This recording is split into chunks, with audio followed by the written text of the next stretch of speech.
Daigaho, this is Seacart, and it's been a while, but I'm finally doing some videos.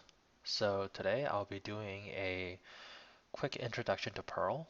Um, I just wanted to kind of say it's been, I don't know, maybe a year or two since my last video, but I kind of just decided one day that I'm gonna help increase the coding population in the world, one viewer at a time.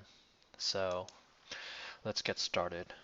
For this video, I assume that everyone is familiar with terminal commands, whether you're on Linux like me or you're on Mac OS X, that doesn't matter. If you're on Windows, please get VirtualBox or a VM and install Linux, or use Cywin, or I don't know, go out there and steal someone's computer, delete everything, and run Linux on it. Whatever suits your fancy. Of course, the latter is more of a endangerment of public safety, but that's beside the point.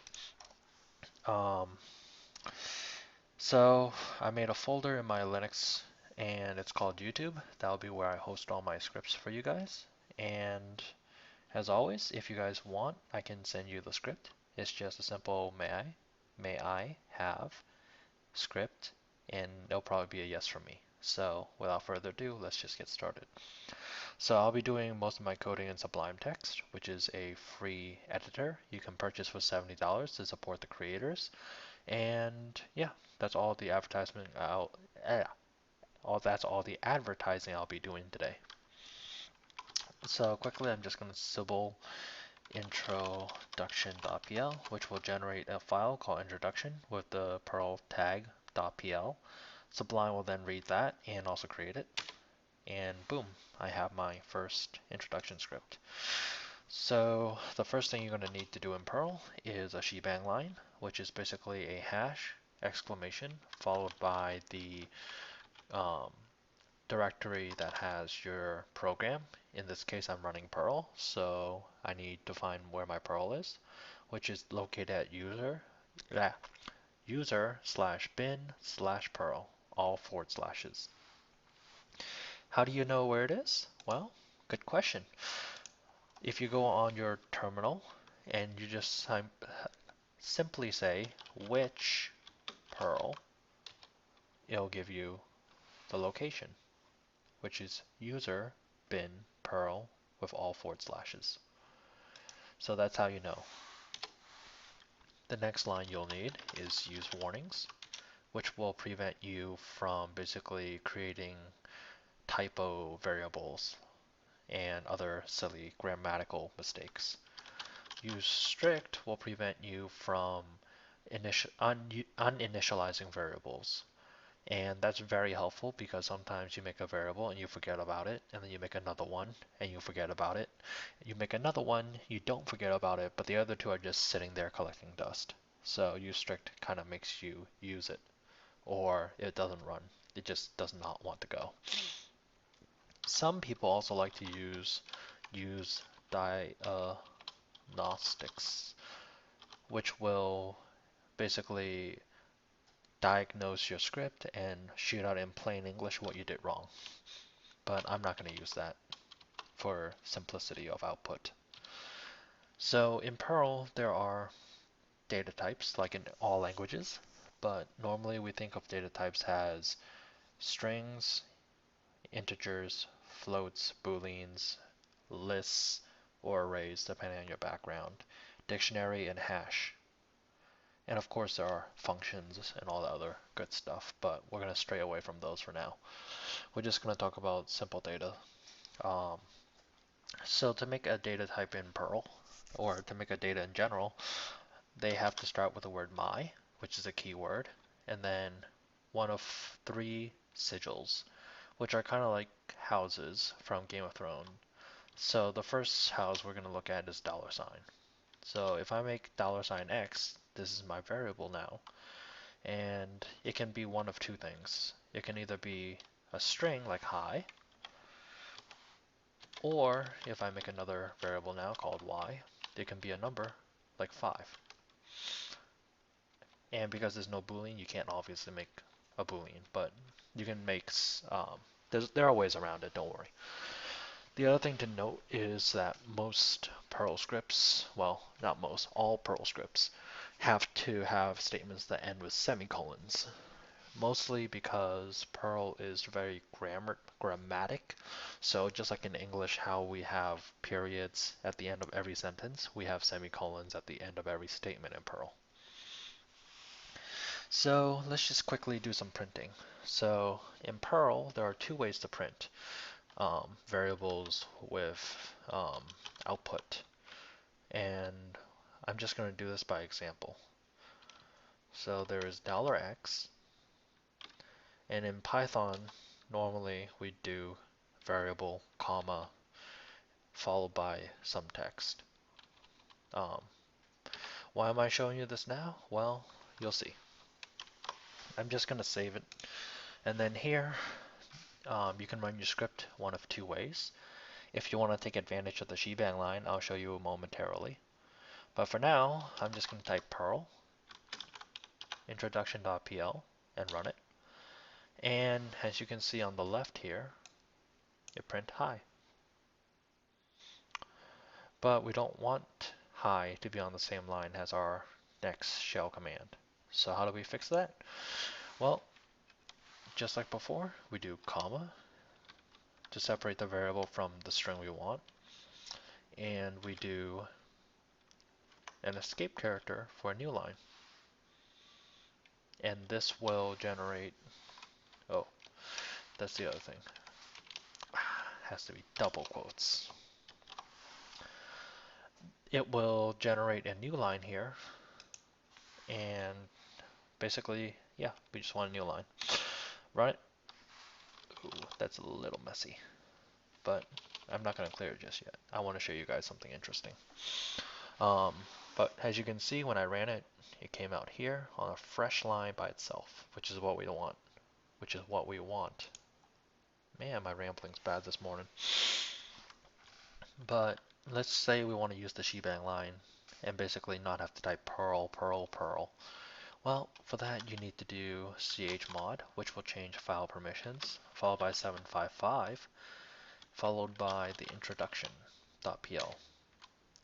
You hit enter, and now if you check the file with ls, it's green. If you checked it before, you'll see that it's white. So now that it's green, you can run it with just sorry, intro.pl without the Perl, and it will know to use the Perl to run the script. Fun stuff, huh? Anyway, let's clear that up. So, like I said on line 9, this is one way to print it, but you can also print it by encasing everything in double quotes. Not single quotes, but double. So, if I just simply do this line on 10, and then run it, they produce identical outputs. Now, why is that? Well, in Perl, there's something called interpolation. When two when a pair of quotes is encasing a variable, it will look at that variable and then look at what the variable points to. In this case, I look at $x, $x points to hi. So this will actually read hi. And then \n will create a new character line, which is what we get when we look at this output.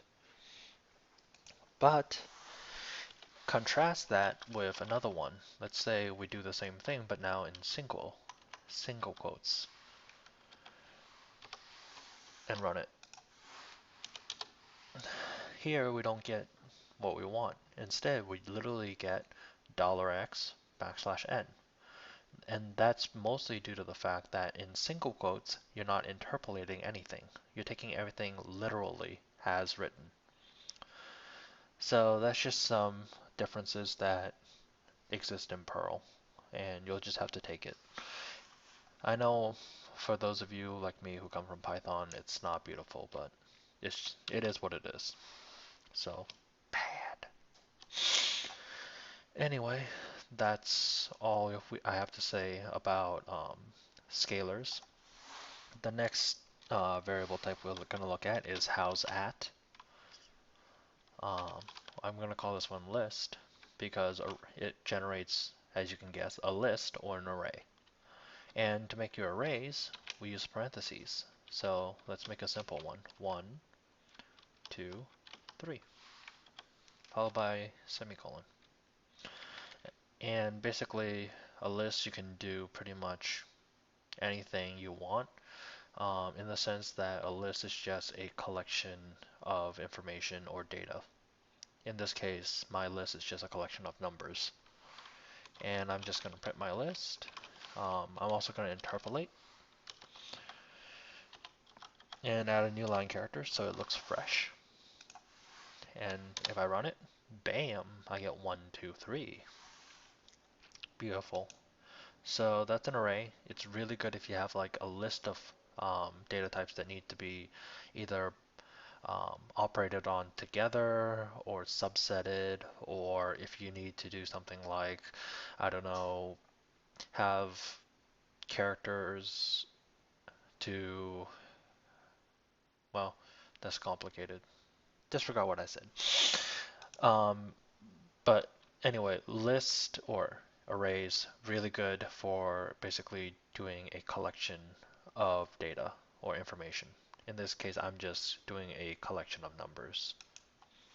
In the future video, I'll be showing you some applications, so don't worry if it's not very clear right now. It's hard to do an introduction without actually getting into the nitty-gritty. But I'm trying my best, guys, and also, it's been a while, as you can tell. My video qualities are usually more entertaining. So finally, our last data type is basically a dictionary. So my %dic will generate a dictionary, or a hash table as they call it in Perl. And hash tables, believe it or not, use parentheses. And the idea here is if you think of an actual dictionary, when you look up the meaning of a word, you need to look at basically where that word is stored. So if I wanted to find, I don't know, the word superfluous, I would simply look on the S section of Webster's dictionary, in print, mind you, not the web, and when I find the S characters section, I then look up the word superfluous, which then points to the meaning. And for those of you who want to know what it means trivial or basically not that important or excessive. But anyway, for dictionaries, you basically have the idea of a key and value. So going back to that example, my key was superfluous, my value was the meaning of superfluous. So if I make another key, like let's say the letter A, um, in dictionaries you need to do an equal and greater than sign to basically tell it this key, which is to the left of this fat arrow as people call it, this A is the key that points to whatever is to the right of the fat arrow, or in this case, um, apples. Okay, so now I have a dictionary with one key and one value. So if I wanted to print my dictionary, I can just simply say print. Dictionaries, by the way, cannot be interpolated. It's just something weird about Perl. So don't try it with the double quotes because you will literally just get percent dict instead of what percent dict actually means. I don't know why Perl does that, but bite me. So print percent dict, comma to separate string from variable, and then interpolate a new line character for me. Run it. And you see right here, it says A apples. It actually prints the key and the value together in one line, all bunched up, but we don't like that. No, sir. So instead, let's say we just want to look at the key. So then we print key, or keys? Keys. Yep, keys. Keys followed by parentheses, percent dict, comma, /n, not pipe, parentheses. And now if we run it, it should print out A. It does. But let's say we want the value. Well, to print the value, believe it or not, it's just values.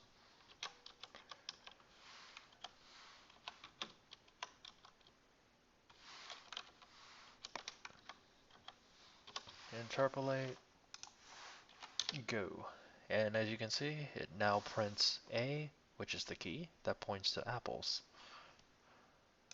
But this kind of output is kind of messy. So let's talk a little bit more about interpolating stuff.